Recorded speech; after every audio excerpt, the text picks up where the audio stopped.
the Clinician's Workflow webinar. The webinar today will cover the functionality of Agency Core for the Clinician Workflow. What we will learn: how to log in, how to reset password and signature, where to find my scheduled visits, the functionality of creating and completing the OASIS, visit notes, and the plan of care and physician orders, the QA Center, and a review of the patient chart and schedule center. So let's get started.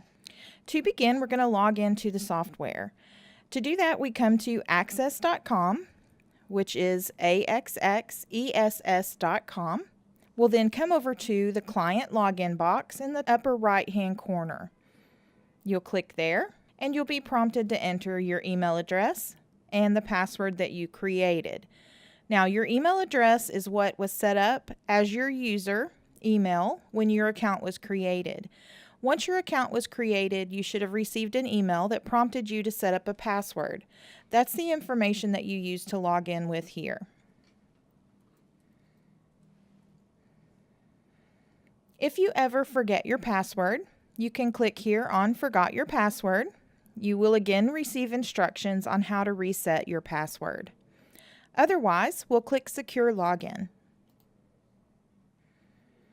You will always see this confidentiality notice. You will click OK to move forward. On this next screen, you'll see Access and Welcome. You'll have whatever products your agency is signed up for and given you access to, and then you just click the button below the product you want to log into. In this case, we're going into Agency Core. Now, if you work for more than one agency, you may see multiple agencies listed under Agency Core. You click on the agency you want to enter.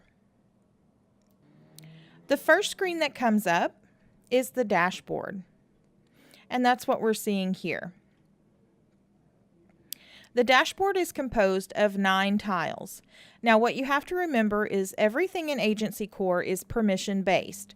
So if you don't see all 9 tiles when you log in, it just means that you don't have permissions for certain areas of the software. What I'm going to point out to you on the dashboard are the tiles that you will most likely use. So on the first row of tiles, we have a couple of tiles that are just courtesies that we've put in. The first tile will show you videos, and it changes periodically. The second tile gives you your time. The third tile in the top right-hand corner is the My Messages tile. This is your inter-office email.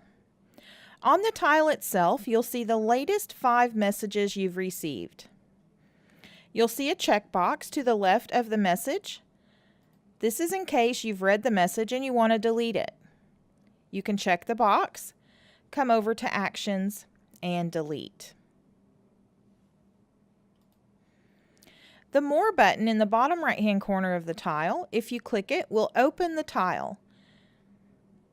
This takes you into your inbox. There is also a Quick button here in the top left corner of the tile for Inbox. This will take you directly to your inbox as well. You also have a Quick button for Compose Message. So you can get to Compose Message from the More button, opening the tile, or you can use the quick link here for Compose Message. I'm going to click on More, and we're opening the tile. Here in your inbox, you can see all messages you've received. You can scroll through those messages, click on the one you want to read. You also have the checkbox here as well if you need to delete the item.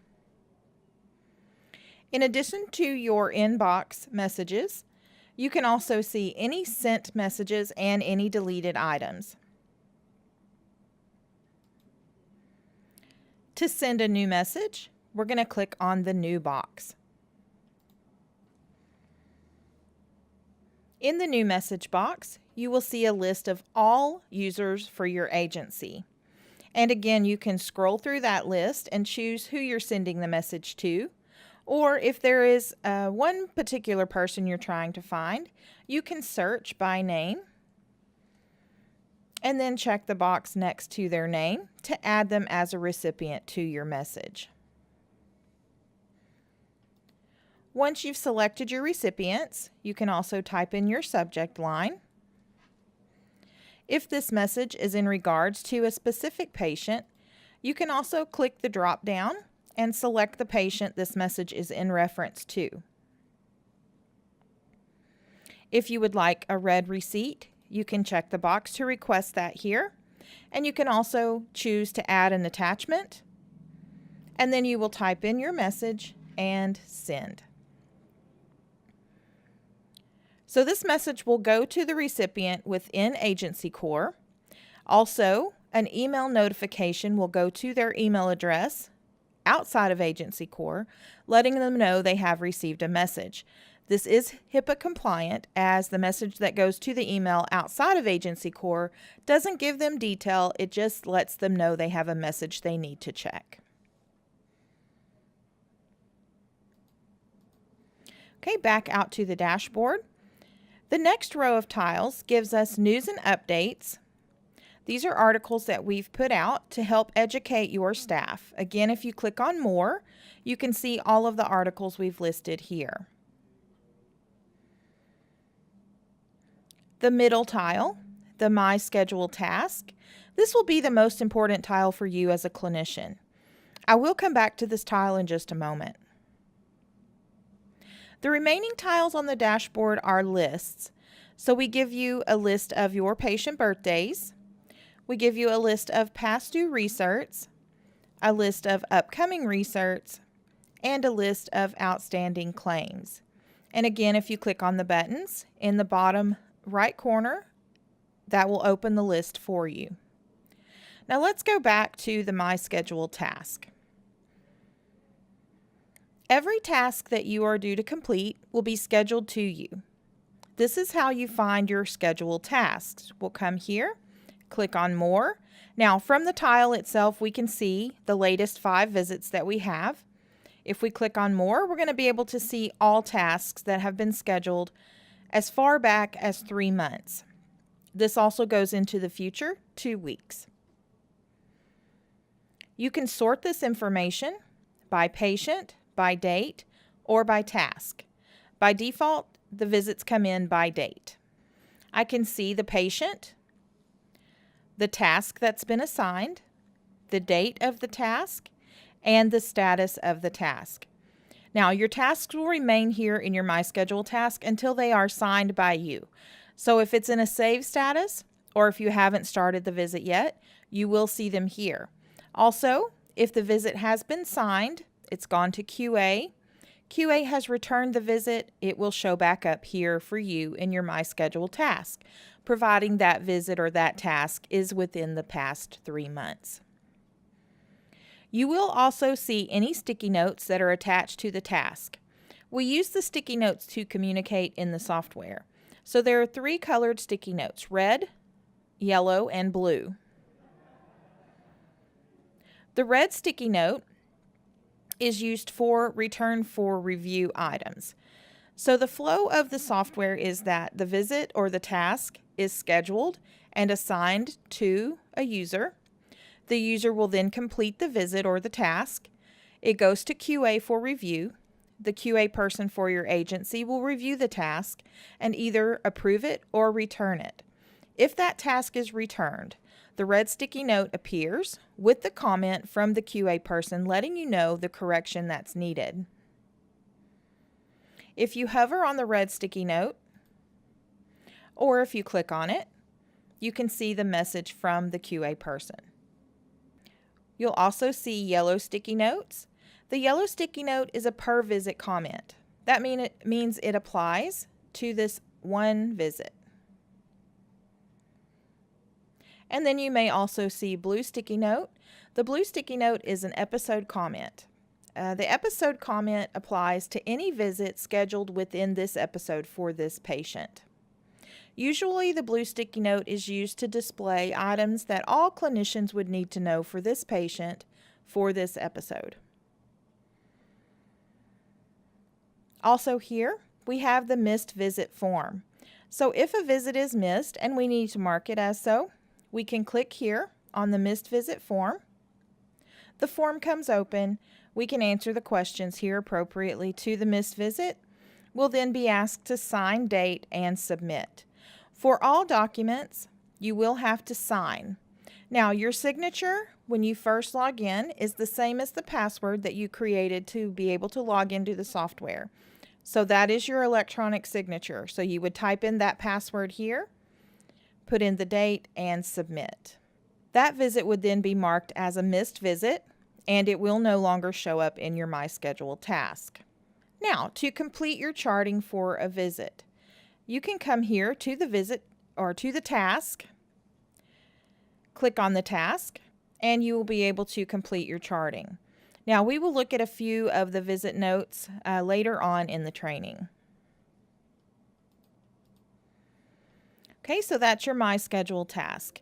Now, a couple of the items we've seen on the dashboard are also available in other areas of the software. So let me close down the dashboard here, and we're going to go up to the Home tab.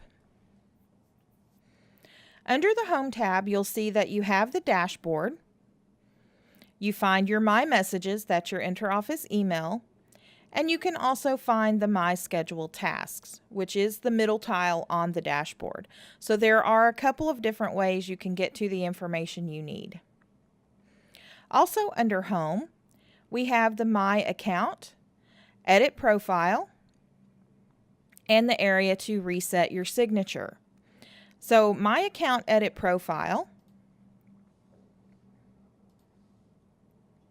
allows you to reset your password and also reset your signature. Now, when you first start in Agency Core, your signature and your password are the same thing. Anytime after that, if you change your password, you are not changing your signature. You're only changing your password. So they actually are two separate items. On this page, you're able to reset both. Now, you have to know your current password and your current signature to use this option. Okay, so you would plug in the information there and save. If you do not remember your signature, you can come to Home, My Account, and Reset Signature. And this allows you to send an email to your email address. It will give you instructions on how to reset the signature. So this is the option you would use if you've forgotten your signature. Now remember on the login page, we saw the forgot your password. So you will use the forgot your password link on the login page if you forget your password. Also under Home is the My Monthly Calendar. Now the My Monthly Calendar is a way that you can get to all tasks that are scheduled to you regardless of the time frame. This is also where you can find your printable monthly calendar.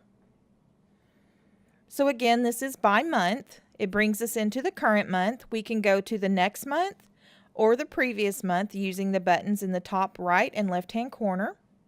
You'll see it shows us the items that have been scheduled for the month. We have the print option in the top center of the page if you want to print your calendar. The calendar is also color-coded, so you may see blue tiles, green tiles, and purple. Blue means that you have an item scheduled for this day. Green means the items for that day are completed. Purple means you have more than one item scheduled. Occasionally, you may also see a red box that would indicate a missed visit. In the bottom part of the calendar, you also have the patient, the task, the date, the status of the task, and that same missed visit form that we saw on the My Schedule task. Now, if we had any sticky notes attached to these tasks, we would see those here as well. You can also click on the task from here and open the note for charting. Now you'll notice that these tasks are in blue. That means that they're in an open status. If you see a task on this screen that is black, that means it's already been completed. You won't be able to click on it and edit from here. And so here is a more vibrant view, so you can see completed tasks as well as those that are open, the sticky notes that you may also see. in this screen as well. And if we click on print, a separate PDF document will open. And the printable view looks more like a traditional calendar. Okay, let me close the monthly calendar. And we'll go back out to the Home tab. We are going to cover the Quality Assurance Center, which is also under the Home tab, a little bit later in the training. Next, we're going to look at scheduling. So if we come to Schedule and the Schedule Center, this is where we see the patient's calendar for the episode. Now, I know some agencies work differently. Some allow scheduling from their clinicians and some do not.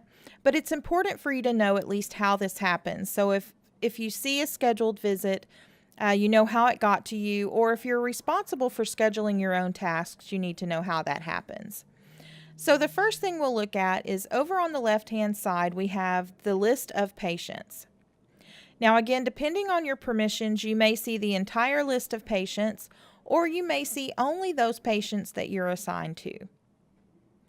Either way, you can scroll through the list and click on the name of the patient you want to view, or you can use the filters here above the patient listing to filter by branch location, by active, discharged, pending, or non-admitted patients. You can filter by insurance payer type, or you can search for a patient typing in their name. And you can use first name or last name. The system will pull any patient with that name. You can then click on the patient name to view their schedule. Now, once we've selected our patient, we can then see here in the top drop down the episodes that have been scheduled for this patient. You have to have an episode open to be able to schedule a visit for a day within that episode. If we see that we don't have the episode open that we need, you'll use the New Episode button here in the top left-hand corner to create a new episode. And you'll see here that you can put in the episode dates and save. This is also the area where the blue sticky note comment begins.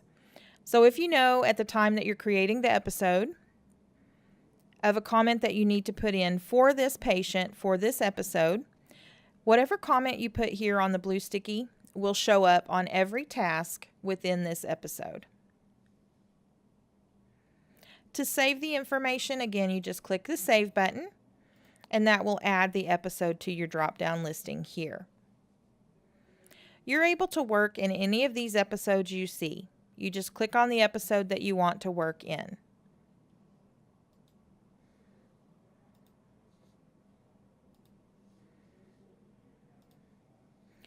All right, there are two ways that you can schedule to a patient. The first way is to come to the calendar and click on the day you want to schedule the item. When you click on the calendar day, the scheduler opens. You can then choose the tab for the item you wish to schedule. In this case, I'm going to click on Nursing. Then I'm able to select my task. I can scroll through the list of tasks and click on the task I would like to schedule. Then I have to assign it to a user.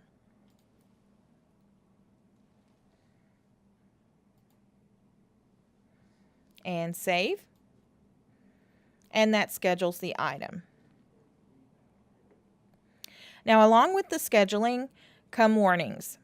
So if the clinician that I'm scheduling this to has a license that is expired or is coming to expire, the yellow notification here is indicating that the license for this clinician has expired. If you're doing your own scheduling, you probably already know this, but if this was your scheduler that's doing the scheduling, this would be their warning or their notice. Also, we give you frequency and duration warnings if you're scheduling a visit outside of the frequency and duration. And then also if you're scheduling a task outside of the authorization, For the insurance payer, you would get a warning here as well. Now, for the frequency visits, most likely we don't want to click on the calendar for each and every visit. So we do have a way to schedule all of your frequency visits at once. So if we come to the Schedule Manager and then go to Schedule Employee, we're able to select multiple days to schedule an item. So we're still going to select who we're scheduling to. And we'll select the type of visit. And for our example, I'm going to do a skilled nursing visit. And then I can come to the calendar and simply click on each day I want to schedule the visit. And save. And that's going to schedule all of the visits that I need for this episode. Also, if we look over to the right of the visit, we have Action and Menu. Under Menu, we have the task details, the option to delete, and the option to reassign the task. The reassign option allows me to move this visit to another clinician. Also under Menu, if I click on Details, I'll get the task details. So everything about this task. We have the task itself, if it's billable, if it's payable. We have a supply worksheet. The supply worksheet will allow us to add supplies. So if you're responsible for documenting the supplies you use for your visit, you can use this supply worksheet. Now, the supply worksheet is also available within your visit note. So you don't have to come to the task details to enter the supply worksheet. However, it is another option in case you want to use this. Also, you can see the schedule date, the actual visit date, the status of the task, who the task is assigned to, and the Q code, or where you're seeing the patient, and then also your visit times and any additional surcharge or mileage that was put into the note. Now again, you can edit this information from here, but all of this is going to be available within the note itself as well. If we scroll down the page, we'll see that we can enter the yellow sticky note here. And remember, the yellow sticky note applies only to this visit. So if I needed to remind myself of something for this task, or if the office staff wanted to get a message to me about this task, they can put it here on the yellow sticky note, and then I will see it on the task itself. Also, we looked at the red sticky note earlier. The red sticky note comes from the QA center. If the QA person has replied to us or sent us a red sticky, we can see that conversation in this box. We can also add to the red sticky note using the add comment here, but again, you don't have to come here to do that. You will also be able to add to the sticky note from your note itself. And then if we have an attachment we want to add to the task, we can do that from the attachment section here. And this is most commonly used for physician orders. Once the signed copy's been returned, you can attach that signed copy here.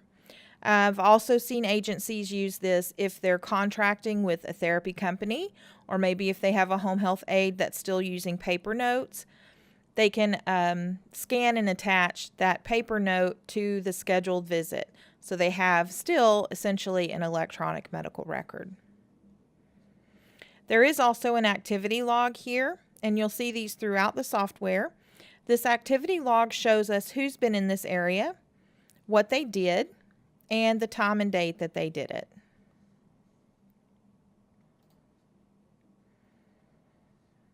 And then also under menu, we give you the option to delete. And again, this would just delete the one line item out of the chart. Now, you also have the delete multiple, so you don't have to use this one. Let's say if we schedule too many visits and we need to delete several, we don't have to come here and do delete individually. We can actually come to the schedule manager and delete multiple tasks. Then we have the ability to select several and delete those all at once.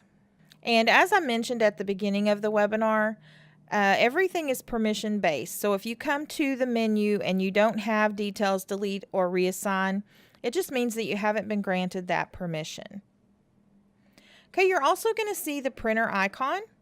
And here, if you click on the printer icon, you get a preview of the item. And also you have the ability to print from here. All right. Also from the schedule, we can go to the view of the patient chart. So if we click here on View Patient Chart, this is going to take us to the patient chart for the current patient we're working in. Now, if we just want to get to the patient charts, we can also go to the Patients tab here at the top of the screen and then click on Patient Charts. Okay, I will use the View Patient Chart, the shortcut button here.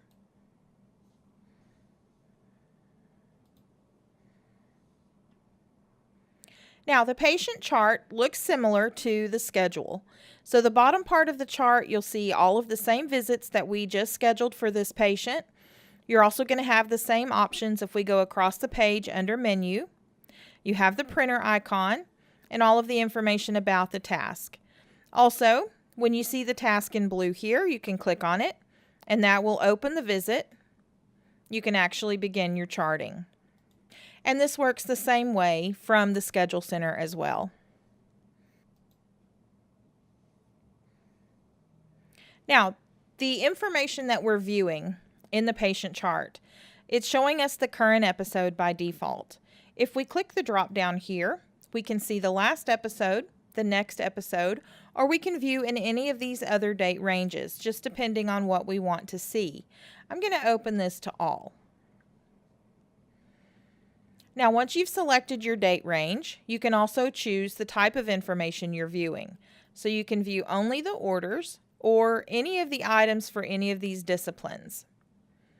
Right now we're looking at all, and you can scroll through and see all of the information provided here in the chart. Now I have this open to all, so it's not showing a specific episode. It's actually showing everything that we have scheduled for this patient. Now you can see the sticky notes here also. So anything attached to the task, you'll be able to see that here. Now we looked at the My Monthly Calendar, and in the My Monthly Calendar you do have the blue visits. Now in the My Monthly Calendar, when the visit is completed, it's black. Here in the patient chart and also in the Schedule Center, you're going to see a completed visit is in green.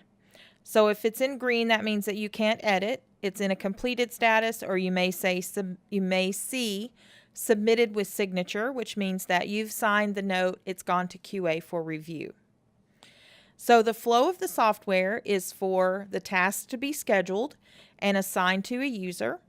The user will then complete the task, sign it. It will flow to the QA center to be reviewed by the QA person. The QA person will either approve it or return it. It'll come back to the clinician if it's returned for correction. So then you would make your correction, sign the note again. It's going to go back to QA for review. We will look at a couple of the visit notes in more detail in just a moment. First, let's look at our list of patients. So we have the same list that we saw from the schedule, and you can scroll through the same way, click on the patient, or you can use the filters here at the top of the list. In the patient chart, you also are able to add a photo of your patient. If you do this, you want to make sure you have their consent, and you just click on Change Photo. You would then choose the photo you want to add from your computer and upload. You're also going to see the information for the patient here, so the patient's name, medical record number, date of birth, etc. Under Edit, this is the admission information. And so you can see the tabs here for the information that was entered upon admission for the patient. This information is also viewable in a print copy under the quick reports here on the right-hand side of the chart, and it's the patient profile. So if you want to see the information quickly and you don't need to edit, you can come to the patient profile and you can see the information from here.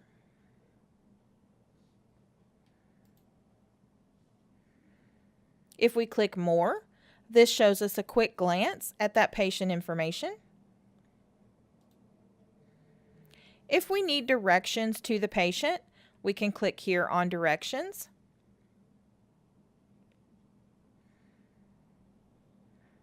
The directions give us a map as well as turn-by-turn directions. Now, the default location for your start is your agency address. So if you're not coming from your agency, you want to come here to your starting address and specify the address you're coming from. You'll put in that address and then recalculate directions. So if you're coming from your home or from one patient to another, you want to specify and recalculate, and then you will get the appropriate directions. And then the admission periods. This gives us a history of the patient. So we can see when we initially admitted the patient. If we've discharged and readmitted the patient, we'll see that here. If we click on the plus sign, we can see the episodes within that admission period.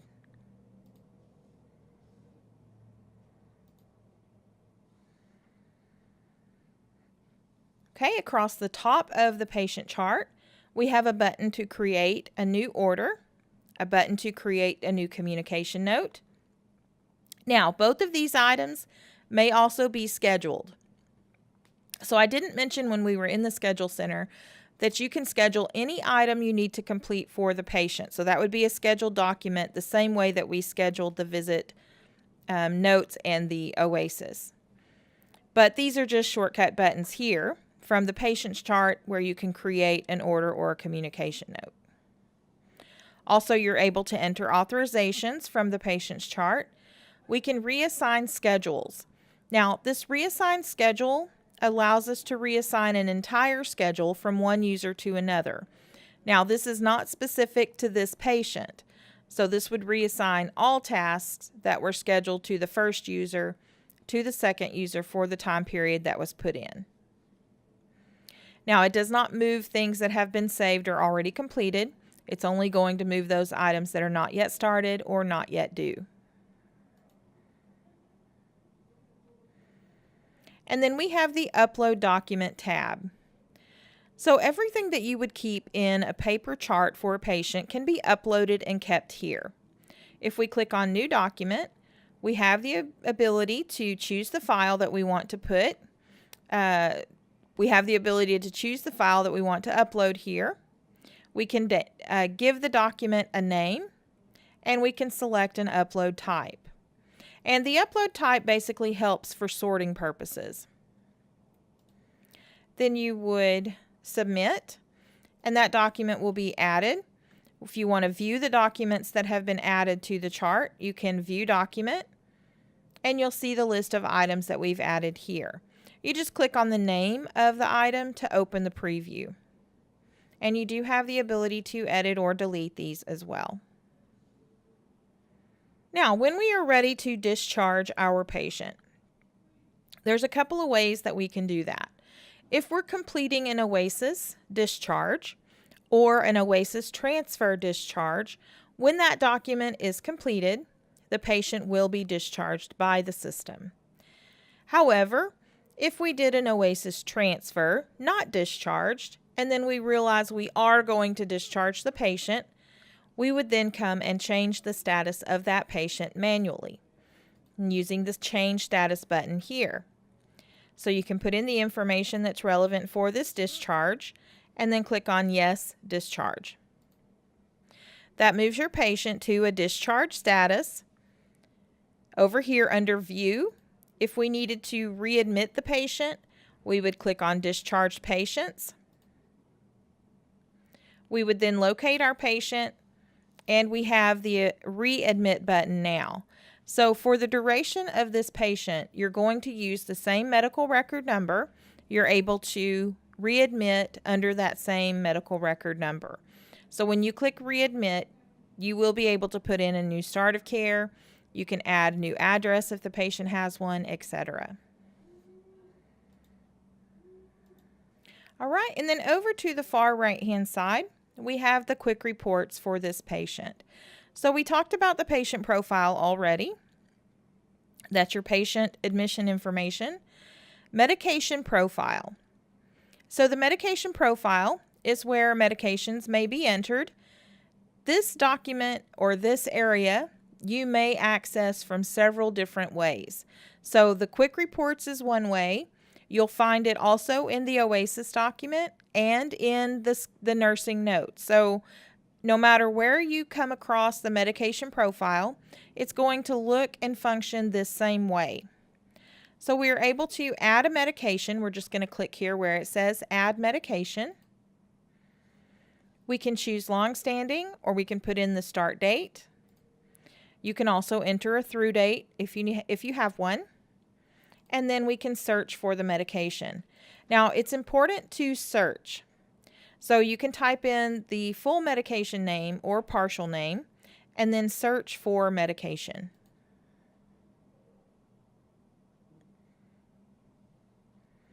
Now, even if the dosage that you need is not in the list here, you want to still choose the medication from the drop-down listing, because if you choose the medication from our drop-down listing, that medication is then added to an interactions checklist. So the system will allow you to free type in the medication and dosage. So you can free type it in if you wish. However, if you free type that medication in, it does not add that medication to the interactions checklist. So you would have to run your interactions check outside of Agency Core. It wouldn't pull it into the interactions check that we give you. Okay, so we can choose our medication and then free type in our dosage. Once we've selected the medication, we'll see that the classification automatically populates. Now, the classification, you can use our choices or you can type in your own there. You can also enter the amount. So let's say 1 tab. The physician that prescribed the medication. You can add in your frequency, and this is also where you would enter any additional instructions. For example, insulin sliding scale, and that's where you would put it here. Now, anytime that you have a comment box or just a box where you can enter information, in the bottom right-hand corner, you may see lines. If you do see those little gray lines, that means that you can click and drag to open that box and give you more space to type. And that works not just in this area, but throughout the software. For route, we give you choices here, but again, you can choose your own. You can use your own, free type it. And then for type, we have new, changed, or unchanged. And then we can select if an order needs to be created or if no order is required. Save and exit, or we can save and add another if we have multiple medications to add. Once we add, the active medication shows up here under active. We have the ability to edit, delete, and discontinue an active medication. If we edit or discontinue the medication, the old version or the discontinued med moves down to the discontinued list.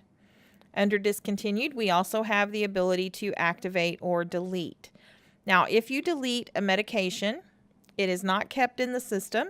It will go completely away. You do have to enter it as a new medication. And the reason I mention that is because I know in the patient's chart and the schedule center, if you delete a document, those are kept. So it's not like that in the medication profile. Now, once you've entered your initial profile, you want to sign it. And then anytime that you make a change, you also want to sign the profile. That gives you an active profile date. So it gives you everything that's current in that profile as of the day you signed it. Also lets you know that a change was made. Now, before you can sign the profile, you do have to run a drug interactions check at least once. And that's done here with the drug interactions, the red button. So we can check the medications and then check interactions. And again, this comes up in a separate document. And this document will give us the severity, and it does bring up in priority of severity. So major comes first. It'll tell you what to monitor, the management, and the severity.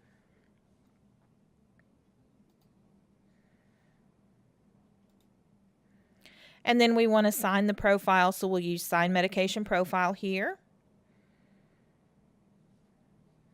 You'll use your signature, so this is the same as that signature you'll use to sign all of your documents. Put in the date you're signing and sign. Now, to view the signed copies, over on the right-hand side, we have assigned medication profiles, and we can see the signed copies here. You also have the printer icon so you can print it or preview it and edit and delete.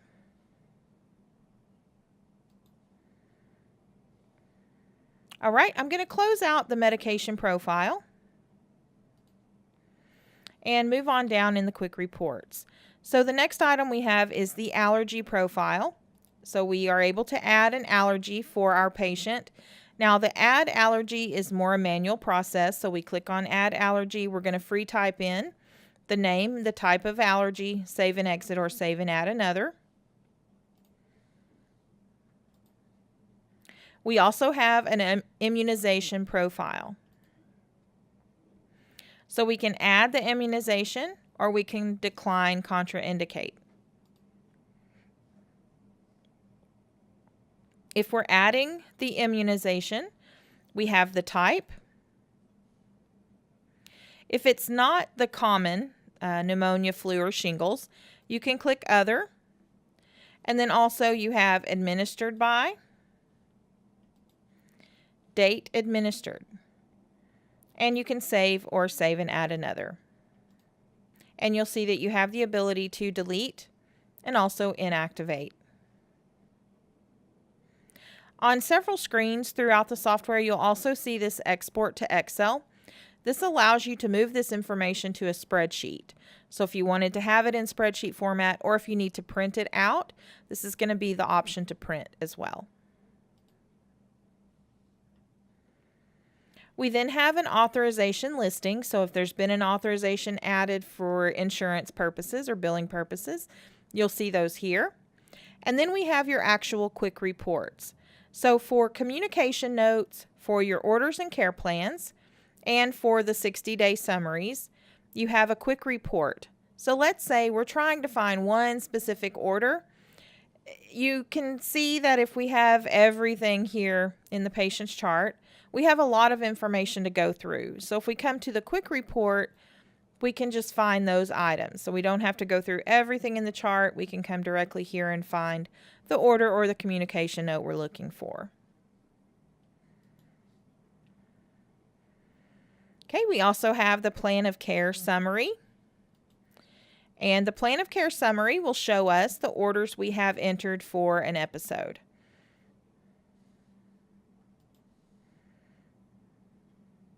And so these are the active orders or the current orders. If we had any discontinued orders, we can click here on discontinued and we'll be able to see those as well. And you do have a print option here in the bottom right corner if you needed to print this information.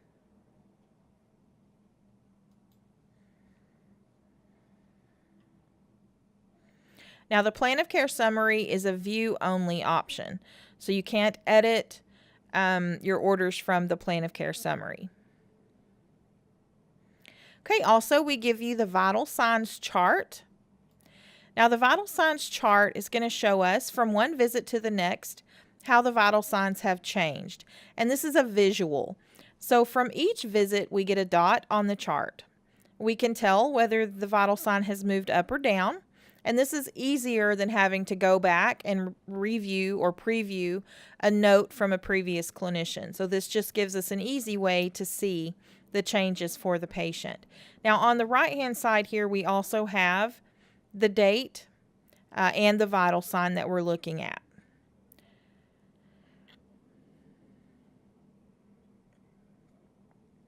At the bottom of the vital signs chart, you can also see the log. If you prefer to use the log or if you want to pull that into a spreadsheet, you can click Vital Signs Log here at the top of the page and it will give you just the log. And then you have the Excel export if you wanted to put that into a spreadsheet to print it out. And you'll see the log gives you the information across the page.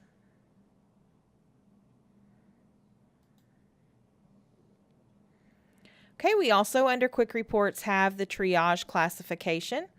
So this is where you can see the choice for the triage. And then if you've deleted a task or document, you can click here on Deleted Task and Documents. And we do have the option to restore the document. So again, if you delete something, you can come back here and restore it. So if you delete an error, no worries. You come here and you have the ability to restore. And you can see we have some pretty old items in here. So we can go back quite a ways to restore the information.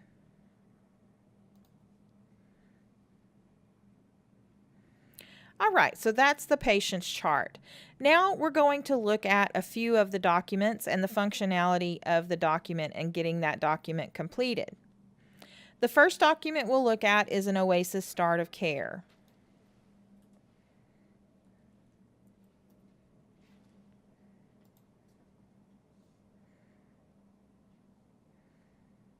All right, now remember, these documents can be scheduled. So if you need a start of care and you don't have one already scheduled to you, you'll go through the Schedule Center, as I showed you earlier in the webinar, and schedule the OASIS. Now, once you've completed your OASIS document, your plan of care will generate. You won't see the plan of care until the OASIS has been signed. So this is a start of care OASIS that we're looking at here. You'll notice that it's color-coded. So the green area is going to be your MOO questions. Those are the questions that are going to be submitted to CMS. So when you export your OASIS, the green section is what goes across to CMS. You'll see also assessment questions and the information that flows to your plan of care. So the gray or the bluish color, those are your assessment questions. Your plan of care is going to be in purple. So we'll scroll through. Of course, you'll answer the questions according to your patient. If you see the green or the MOO question, you'll know that's one of your questions that will be checked for errors at the end of the document. So the system will automatically check your document for errors. Well, I say automatically, you do have to push the check for errors button, but it does go through all of the MOO questions to make sure you don't have any errors in those questions.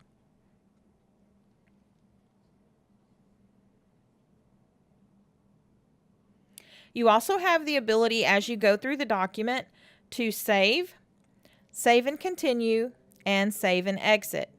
If you save, it's going to save the information on this page. You would then click on the next tab to move on. If you use save and continue, it's going to save the information on the current page and take you to the next tab automatically. If you save and exit, it's going to save the information and exit you out of the document. So then the document would show in save status. The document is not considered completed until you've signed it. So the second tab here gives us the area for vital signs. So we can put the information here for our vital signs. And then we also have diagnosis codes that we can enter here on this second page. Now the software does give you help when you're entering your diagnosis codes. So you can put in either the code or a description. So if you're not sure what the code is, we'll add an additional code here. And you can add another diagnosis if you need multiple. We can type in the code if we know it, or the description if we need help. You'll see that the search criteria has come up. We're going to select the option. Now, with this being ICD-10, it's going to take us through until we get to the most specific code. Then it will enter the code here for us. You have to remember to enter your severity. We do also give you another tool here. Now, you'll see this also in the notes where you have the diagnosis code. The little blue book, this is a link to Medline Plus. So if we click here, it's going to take us to the diagnosis code that we clicked next to. And it gives us information about this diagnosis. Now, Medline Plus gives information about diagnosis as well as medications. If we're here already, we can come down to the Medline Plus link. Click on it. It takes us to a page with a search bar. We can put in any other diagnosis or medication we want to look up.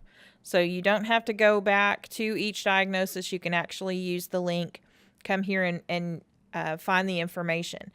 Another good thing about Medline Plus is some of this information is available in other languages. So if you have a patient that you need to print this information in Spanish, you can see for this information it's available in Spanish.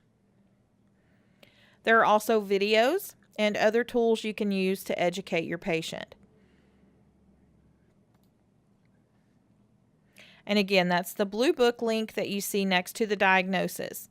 This is available pretty much wherever you see the diagnosis show up in your notes. Now, if you need to rearrange your diagnosis codes, you can do that easily. You can use the arrows, or you can click and drag the box. If we use the arrows here, we can see it's rearranging, moving them up or down. And then again, you can also click and drag the boxes. If you need to get rid of a diagnosis, you can delete it by using the X here in the top right corner of the diagnosis box. Okay, now as you go through your OASIS document, the plan of care information. If we scroll to the bottom of the tab, and this is for each section of the OASIS, you'll see your plan of care. Again, it's the purple section, so you can enter your problem statement or your orders. If you scroll or keep scrolling, you'll find your goals and also your medical necessity and homebound status.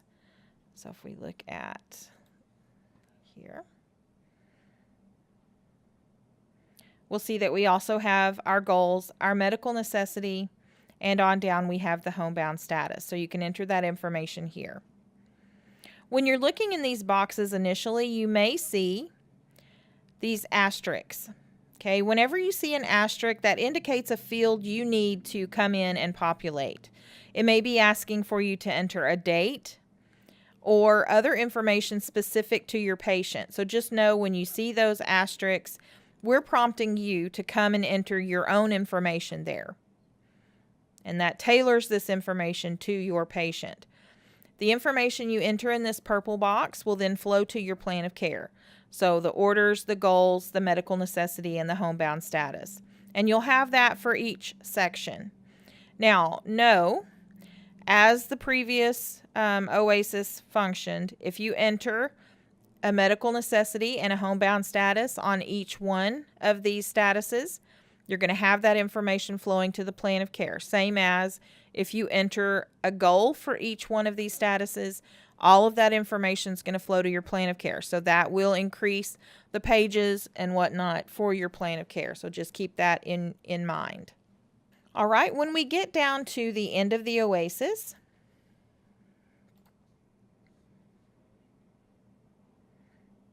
we are still able to enter our frequency. So that will still come across to the plan of care as well.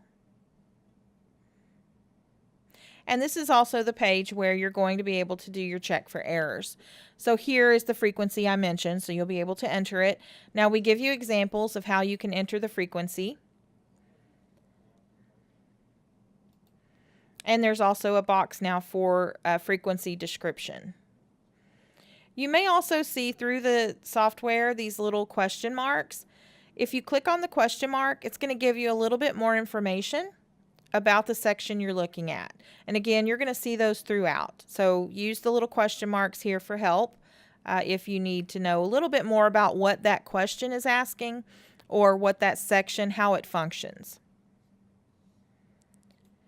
Once you've completed the OASIS, you want to do save and check for errors.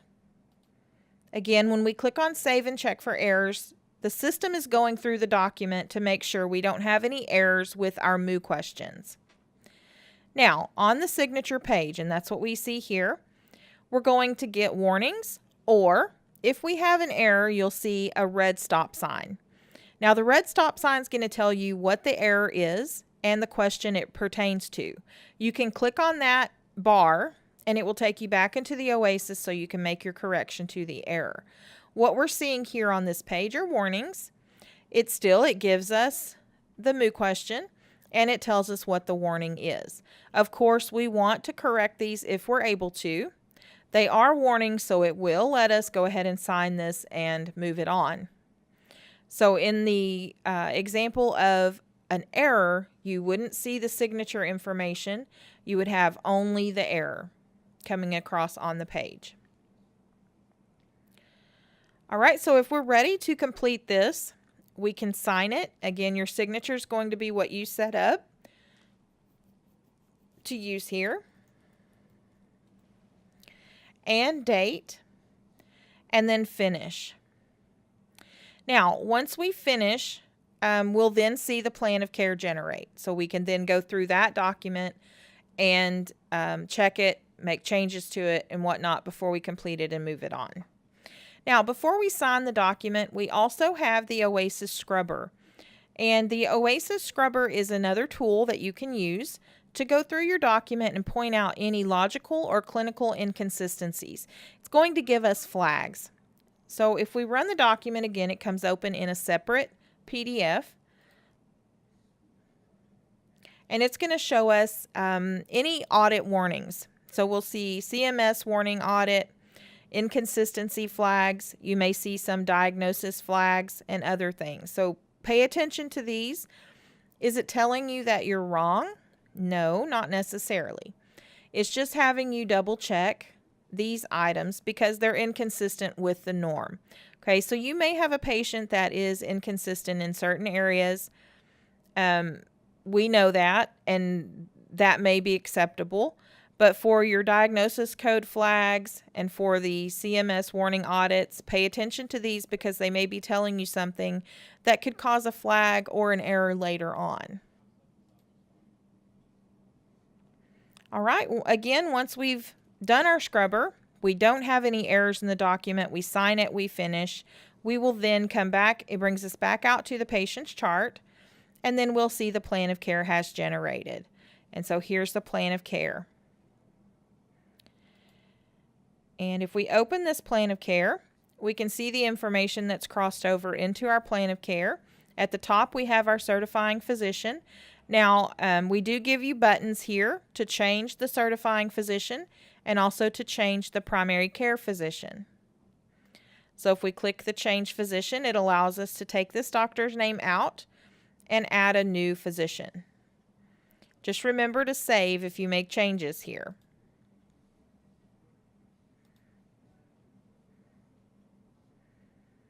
Okay, we also have the medication showing up. There is a button here to add and edit the medications. Now, if you notice when we open that add medication, it looks the same as the medication profile that we saw in the quick reports. So again, this is the same area. No matter where you edit or add from, it looks the same and you have the same information. Okay, if we scroll down, we'll see our diagnosis codes, prognosis, allergies, etc.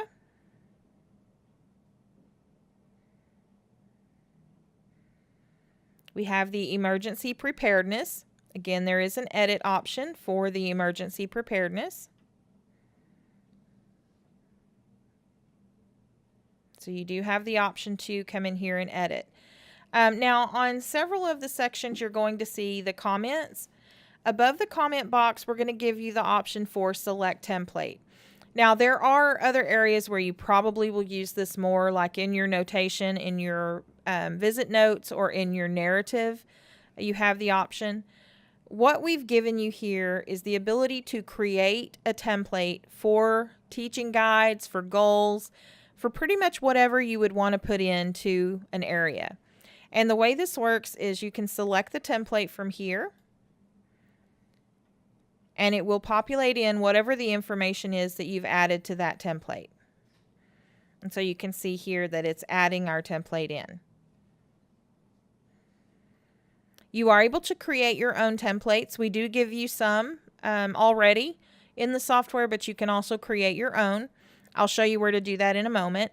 The templates are general to your agency. So if you add a template, it's not just yours. Everybody in the agency can see it and use it. Same thing for anyone else. If they add one, you are able to use it and see the list. You can edit and you can also delete templates out. But remember, everyone in your agency uses those. So before you delete one, you want to make sure that no one else is using it because it is a general list. And again, remember, if you make changes that you save. So that was the emergency preparedness. We also have for your orders and for discipline and treatment. And you have an add, edit, plan of care profile button here. So we have this plan of care profile. If we click on add, edit, this is taking us to the profile. Basically here we can see all of the orders and the problem statements that we have open for this patient. All right, so if you needed to add or edit, let's say we've completed the OASIS, we're looking at the plan of care and we realize we need to add something to an order here. So you would come in, find your problem statement, and you're going to add interventions, goals, medical necessity, homebound status, or you can come to the little pencil here, click here and add. So this allows you to add to the order itself, or if you don't want to use the pencil, you can click on add, edit over here, and this takes you in where you can edit all of the information in that problem statement.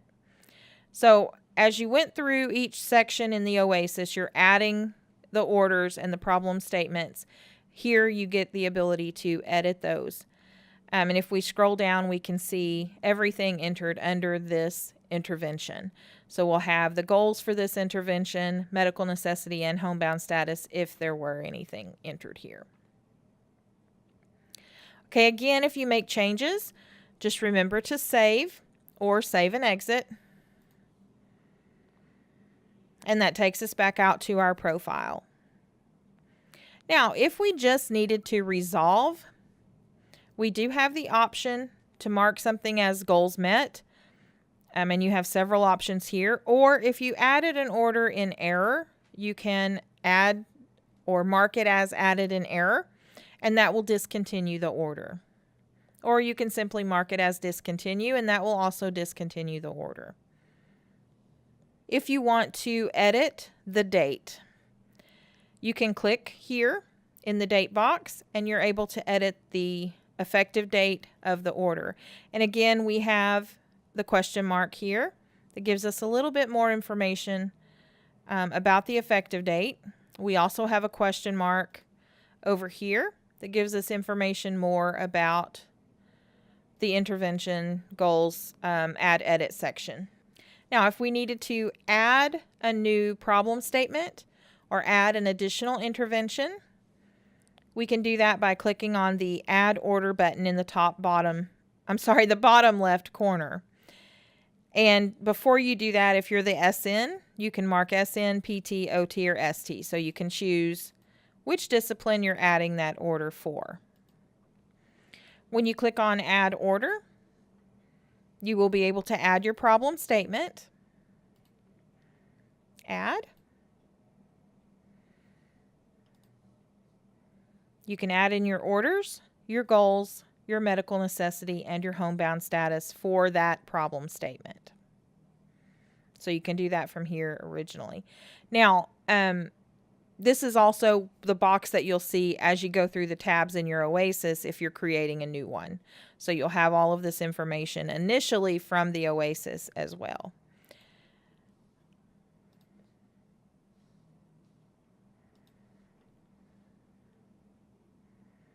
Okay, let's scroll on.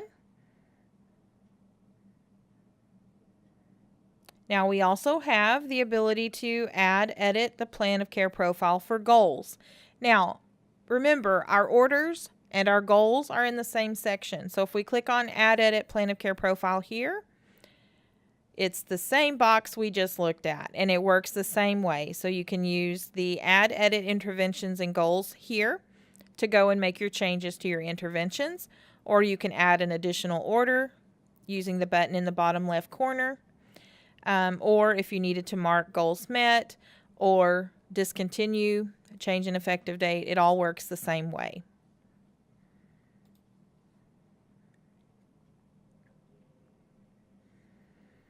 Same thing for your homebound narrative and your medical necessity. So all of that's in the same area, that same plan of care profile.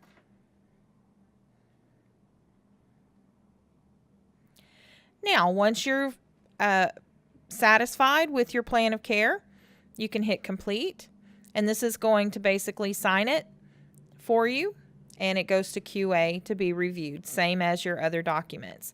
Now, you do have the ability to save if you're not ready to complete it. You can save it. It's going to stay in a save status until you come back and complete it. Now, let's say that you look at the print preview and you're not happy with the document formatting, the way that it looks. You can change that information as well. And again, we give you the question mark here so you can get a little bit more information about what this is. Caution. You do not want to format, edit, until the content of the document is what you need. Okay? If we go and we format our document, when we make it look pretty, but then we realize we're missing an order, if we go back and add an order, it's going to reset the format to the original formatting. So then you have to come back and do this again. So remember, this is the last thing you want to do before you complete the document. So format and edit. This allows us to make it pretty. So we can come in and put in spaces if we'd like, move information down, just whatever you want to do to make it pretty. Again, this is the last thing that you want to do, okay? Because if you add content here, it's going to reset your formatting.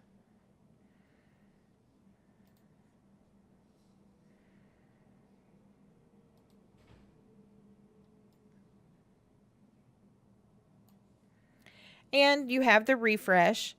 Now the refresh is going to pull information from the Oasis back into your document. So if you need to refresh it to the original information, you can use the refresh button to do that. And again, use the question mark. If you're not sure what it does, the question mark will tell you. Okay, and then save or complete. And that will move your document on to QA if you complete it. If you save it, it'll keep it there in save status so you can come back to it later.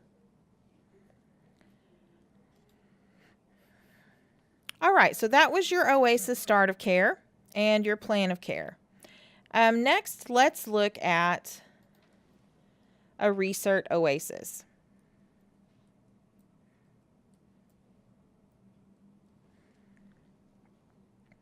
Now, your Oasis document functions the same way as your start of care. So your Recert and your start of care are going to function primarily the same way.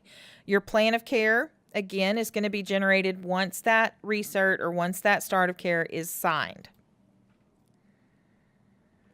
One of the major differences with the start of care and the Recert is the way you enter your orders. So on the start of care, when you go to each tab, you're going to have the purple section that gives you the order outright. Orders, goals, medical necessity, homebound status. In the Recert, you've already created that initial problem statement. You've already entered that intervention. You may already have orders and goals, homebound and medical necessity set up for that problem statement. So instead of having that open order, you're going to have the plan of care profile. And so you're going to be able to work from the plan of care profile here. On each section, again, it's still the purple. You'll just click on the plan of care profile to get to your orders and interventions. Guess what? It's that same screen we just looked at, so it functions the same way. We already have established an intervention for potential for hospitalization for this patient, for example. So if we needed to mark this as goals met at the Recert, we have the ability to do that. If we need to add something to the order, we can also do that. If we need to add another problem statement, again, we're going to do the SN add order, or we can choose PTOTST add order, and we can add the order here. Okay, this all works the same as the plan of care profile we just left, because it is the plan of care profile. If you think about it like the medication profile, in that no matter where you click the button, it's the same information that you see.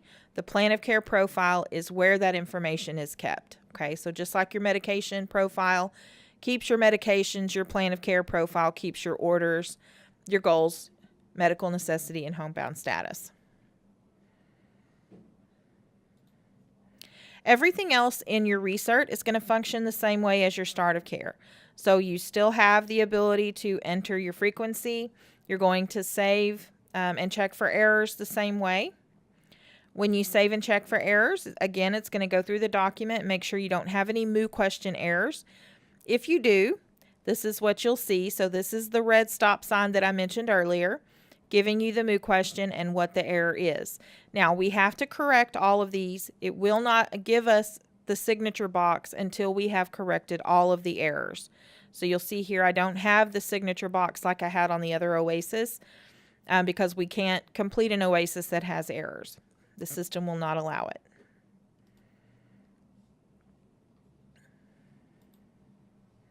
All right, so those are your OASIS documents. Next, we're going to look at a nursing note. Now, your clinician notes all function the same way. The only requirement to complete a clinician note is time in, time out. Okay? The first thing you want to see is your visit date. Now, you have the ability to change this date. So this is the date that was scheduled originally for this visit. But let's say we didn't go on the day it was scheduled. You can change this date. So if we went on the 6th instead of the 5th, we do have the ability to put in the date we actually saw the patient. And then when you enter your time, we give you time in 15-minute increments. However, if you're exact and you get to the patient's home at 7:05, we can enter that here. And again, we want to make sure we do time in, time out, because that is the requirement for us to be able to sign this visit note. You can also put in travel time if you wish, associated mileage, and any other surcharges. You can view your plan of care. So if we wanted to see the plan of care set up for this patient, we can click on the view. Now, one note here, and this soon will be changed where you don't have the option to save. Right now you have the save and complete buttons here. If you're just viewing the plan of care and you're not making changes to it, you don't want to use the save or complete buttons. You just want to X out of the document. So once you've reviewed what you need, just click the X in the top right hand corner. If you click save or complete, if this document had already been completed and you clicked on save, it's going to put it back in a save status and back for you to complete it again. So just make a note of that. If you're just viewing, just X out, don't save or complete. You also have the previous notes option. Now, if you don't see this previous notes, again, it just means you weren't given that permission. The previous notes will allow you to pull in a note that was previously completed, and you then just go through and edit. So it pulls in all of the information from that previous note, and then you can go through and edit for today's current note. One caution with using this is we know for Medicare patients, Medicare does not like cookie cutter notes.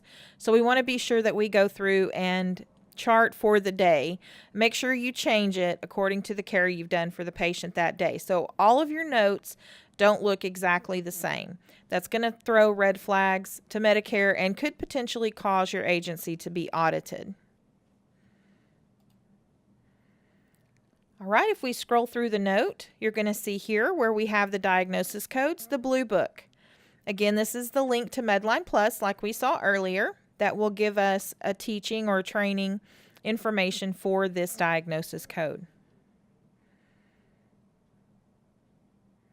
You'll see your vital signs can be entered here. And if you need blood sugar or any of the additional measurements. If we click on additional, you'll see those come up here. The save and close is in the top right corner for those. There's a couple of notifications here for clinical manager notified if the parameters are out of range, or physician notified if the vital signs are out of the normal range. And then we have the sections where you can document your care. So for any of these sections, we've tried to make this as device friendly as possible, so we give you the point and click option. And if there's additional information required, we're going to give you the option for point and click on those items as well. Now, for each one of these sections, we do also give you the comments. So you do have a comment box. And as I mentioned earlier, you can click and drag the bottom right corner if you need to make that box larger. So if you need to add additional comments, click and drag and you can make the box larger. For your wound care documentation, we have the wound manager. Here's where you can enter your location and the information about your wounds. We do also give you templates here for treatment performed and for your narrative. And as I briefly mentioned earlier, the templates, you can create your own, and then you can hit the drop down here to pull in the template to use in this area. Now, before I go any further, the templates are listed under View, and then Lists, and Templates. So here's where you'll find them: View, Lists, Templates. If you want to create your own, New Template is available in the top left corner of the View Lists. So once you've clicked on the View List Templates, you then click on New Template. You'll name it, put in the text you want to show up, and save. Now these are alphabetically placed by the name that you give it, so that's how you'll find it when you come through your list. You do also have the ability to edit or delete these templates, but remember, this is a general list for your entire agency, so everyone can see and use these.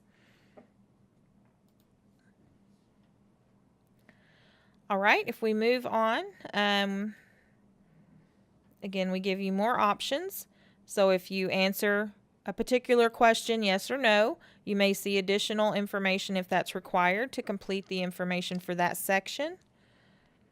I'll point out a few things here. So your homebound status, your plan of care review, your discharge planning, and the care coordination have been added to this note.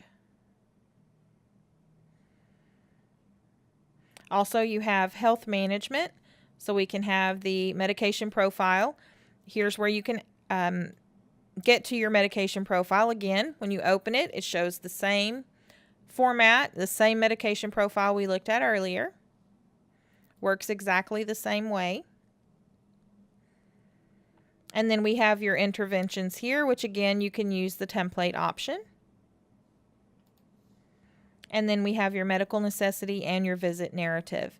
Now, one thing I didn't mention when you're using these templates, if you choose one in error, you can erase the template. So you just come here to the top and click on erase, and that will take out the template that you've added.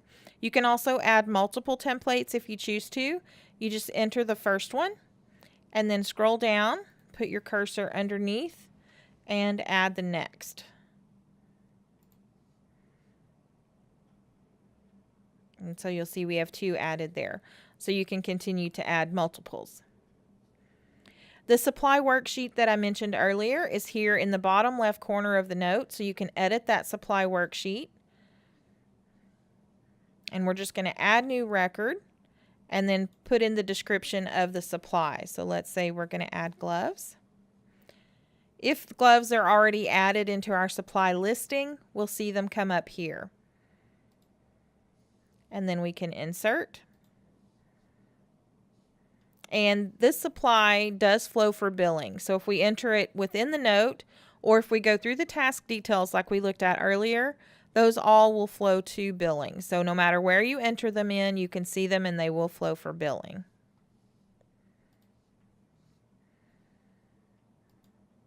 And then here we can schedule the supervisory visit if needed. And this is the same screen as the schedule employee that we looked at from the Schedule Center. So to complete your note, again, it requires your signature. So you'll plug in your signature here, the date, and complete. You do have the ability to save your note. So if you're not ready to sign it and send it on to QA, you can save it and come back to it later. Just remember, it's not completed, or it doesn't go to QA until you put in your signature and the date and hit complete. And that's what moves it on to the QA center. Now, the other notes for other disciplines, your therapy notes, your home health aide visit notes, they function the same way. Same information is required time in, time out. Everything else is according to what you actually do for the patient for that day. To complete your note, you sign it, date it, and mark it complete. That's going to send it to the QA center for review. Now, the QA center is what we're going to look at next. You may or may not, in your role, ever need to use the QA center, but it's important that you know how it works. So the QA is going to receive your document once you've signed it. They can click on the document to review it. And if I'm the QA person, I have the option to return the document. So if I've reviewed the document and I see that I need you to add something to it, I can click on return, type in my note. This is the red sticky note. So this is how this red sticky note is generated. Then I'm going to click return. Now the note's going to come back to you in the patient's chart. And let's go back here to the patient's chart, and I want it to open up here so we can see a note with the red sticky.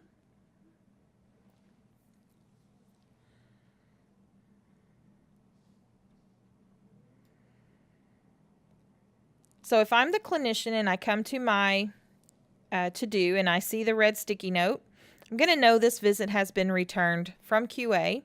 I can read the red sticky note. I will then click on my visit and make my corrections.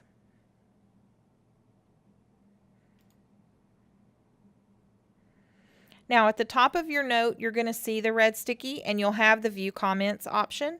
If we click on view comments, we can see the comment from the QA, and I can actually add my comment here. Now this is a legacy note because it's from 2017, so it looks a little bit different than the note we've reviewed, but the sticky note works the same. So once I've made the correction, you can see here that I've replied back, correction made. And the QA person's going to see my reply. So when I sign my note, it goes back to QA. And the QA person's going to be able to see the original red sticky note they put on the visit, so they can check to make sure what they've requested has been done. So as we see here, I can check the note and see if those vital signs that were originally missing have been added in. And then the QA can either approve or they can return it again back to the clinician. And so that's how the process works. Now the QA can keep track of what they've returned. So here they have a report of what's pending and what they've actually returned. So we know exactly what documents have been returned or are outstanding.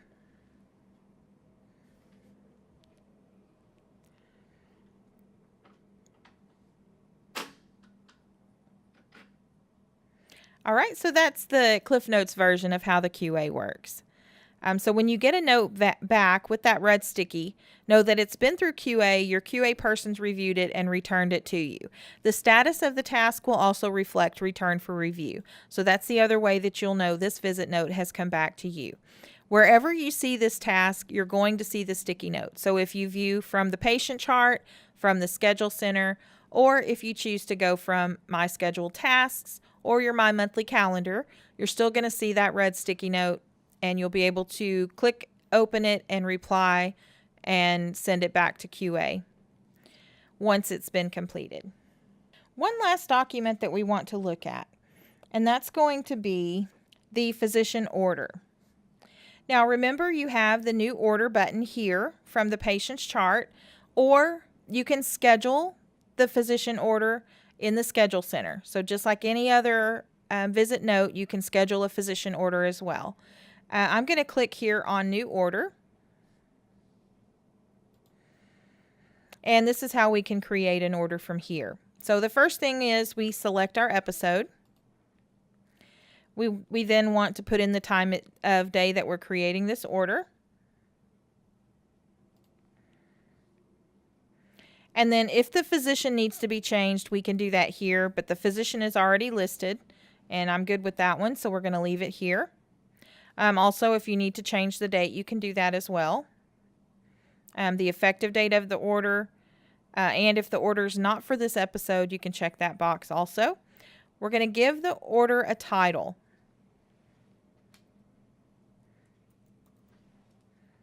And then we can choose the order type. So medication, plan of care orders, discipline frequency, supply manager, or other. And for this example, I'm going to choose the plan of care orders. Again, we're coming back to the plan of care profile. In this case, we're adding an order. So we want to do the add order. We'll choose our problem statement. Add. We're going to choose our clinical pathway and then add our order. In this case, we're going to add a goal as well and save. Now remember, we have asterisks here, so we would need to come in and put in our own information there. Okay, for this example, I'm just going to save this, save and exit. So now we see that we have an order. The order is not actually created until I sign, date, and create order. Now I can save this again and come back to it later. It's going to show as a scheduled task in the patient's chart. It'll also show up in my scheduled task, so I can come back to it later if I need to complete the order. Remember, to complete a document, you have to sign it, date it, and complete or create or whatever the option is for you there. Save only saves the information for you to come back later to edit. Now, if I choose one of these other order types, so medication orders, the medication order is going to bring me here to view the medication. I can enter the medication here, and that adds it as an order to my plan of care profile. If I do the discipline frequency, I'm going to enter that information here. And if I want it to override the original frequency, I can check this box here. And that will replace the existing frequency. Now, if I do that, if I replace the existing frequency, I don't want to just add in the additional frequency. I want to be sure to add back the original as well here so that it shows all of the frequency that's due for this patient for this time period. All right, so that's your physician order. And note that if I save the order, I'll see it here. So it's a physician order, it's been saved, it's in save status, I can come back and edit. So it works just like any other document if I save it. And this concludes the Clinician's webinar. Thank you so much for joining me. And thank you for choosing Axxess. Goodbye.